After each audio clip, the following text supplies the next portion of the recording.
युक्त आए तो परमात्मा ने कहा जब मैं एज इट इज उसी शोभा उसी तेजपुंज से यहाँ आ जाऊं तो इस निरंजन यहाँ के ब्रह्म भगवान का कलेजा हिल जा।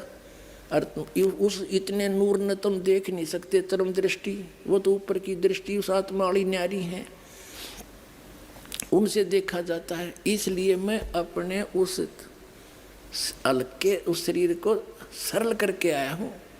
या अपने उसमें कबीर सागर में प्रमाण देख लिया। और ये वेद बता रहे हैं कि वो परमात्मा अपने रूप को सरल करके, यानी वहाँ तो घना नूर है उनका, और जब तब यहाँ आता है अच्छी आत्माओं को मिलता है। देखिएगा ऋग्वेद मंडल नंबर 9 सुख 86 का मंत्र 26 पढ़ रहे हैं हम। ये है वेद ज्ञान है। अपने रूप को सरल करता हुआ वह कांति में परमात्मा कबीर देव, यो कबीर साहब लिखना था ना कबीर देव को, चाहे कबीर परमेश्वर, विद्युत के समान क्रीड़ा करता हुआ, यानी विद्युत जैसी स्पीड इतनी गति से आता है और वर्णीय पुरुष को यानी श्रेष्ठ आत्मा को प्राप्त होता है। और देखो 27 में कमाल कर दिया। ऋग्वेद मंडल नंबर 9 सुख 86 का मंत्र 27 में क्या कहा है, वह प्रकाश पुंज परमात्मा को, जो परमात्मा झूलोक के और तीसरे पृष्ठ पर विराजमान है, वहाँ बैठा है वो भगवान, वहाँ रहता है और वहाँ से चल कर आता है गति करके। अब और दिखाते हैं ऋग्वेद मंडल नंबर 9 सूक्त 82 का है। ऋग्वेद मंडल नंबर 9 सूक्त 82 का और ये मंत्र नंबर 1 देखें।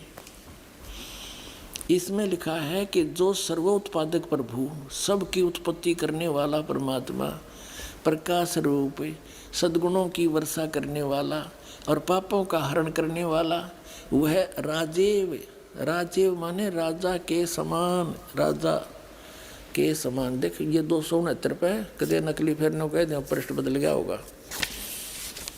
और ये 270 पे राजा के नुन तो पढ़ दिया अपना, राजा के समान दर्शनीय है, देखण में राजा के समान है, सिंहासन पर बैठा है और वह पृथ्वी आदि लोकांतरों के चारों ओर शब्दमान हो रहा है। वह वर्णीय पुरुष को, जो दृढ़ भक्त है, उसको पवित्र करता हुआ प्राप्त होता है। उसको मिलता अच्छी आत्माओं को। जिस प्रकार विद्युत यानी आकाशीय बिजली स्नेह वाले स्थानों को आधार बनाकर प्राप्त होता है। अब आगे बताऊंगा, पहले ये पढ़ लें। अब दूसरा मंत्र ऋग्वेद मंडल नंबर 9 सूक्त 82 का मंत्र 2। हे परमात्मन, वो किस उद्देश्य से आते हैं, उन भक्तों को मिलते हैं उपदेश करने की इच्छा से, आप उनको तत्व ज्ञान बताने की इच्छा से आप महापुरुषों को प्राप्त होते हो। आप अत्यंत गतिशील पदार्थ के समान हमारे आध्यात्मिक यज्ञ को प्राप्त होते हैं, बहुत स्पीड आते हो। और आप सर्वजनी कबीर देव हैं, आप कबीर परमात्मा हैं। आप कबीर परमात्मा हो गया स्पष्ट, आप कबीर परमात्मा हैं, शुद्ध स्वरूप हैं। हमारे पापों को दूर करके हे सोम, हे अमर परमात्मा, हमको सुख दे। अपने आत्माओं क्या बताया है कि वो परमात्मा सतलोक में रहता है, उसके तीसरे भाग में, तीसरे पोर्शन में, सबसे ऊपर वाले में, टॉप मोस्ट।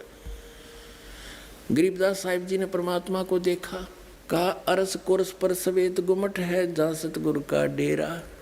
अरस के कुर्स पर समेत गुमुज है और सवेत छतर सिर मुकुट विराजे, और देखत न उस चेहरे नू, गरीबदास ये वक्त जाते रो गए इस पैरे।